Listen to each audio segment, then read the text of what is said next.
I'm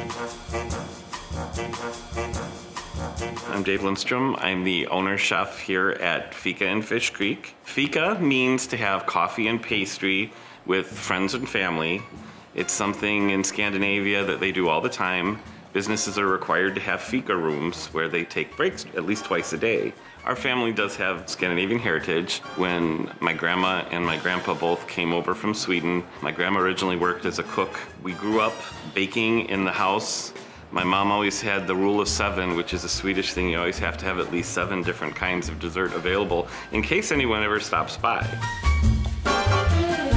We have our 3 different rolls that we make from our brioche type dough. Cardamom is an Indian spice that came over when the spice traders were coming, and the Swedes absolutely fell in love with it. The cinnamon rolls are, once again, the same kind of filling, brown sugar and everything, and cinnamon. And then we have our pecan sticky buns, which is the cinnamon roll topped with pecans, butter, brown sugar, and it gets all bubbly and drippy and just oozes down over the whole rolls. They're delicious.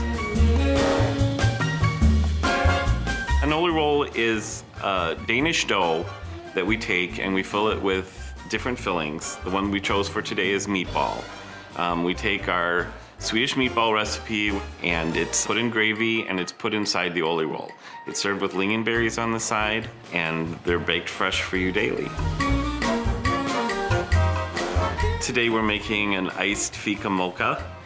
It starts with espresso and you're using Ghirardelli chocolate and caramel mixed in, and top it with whipped cream and Ghirardelli chocolate on top. It's a great drink for a hot day. All the breads are scratch made. We start early in the morning at 2 o'clock and we have a veggie bread. It has broccoli, cauliflower, carrots, different fresh vegetables all cut up on the inside. Diced really small so it just adds flavor and moisture to the bread.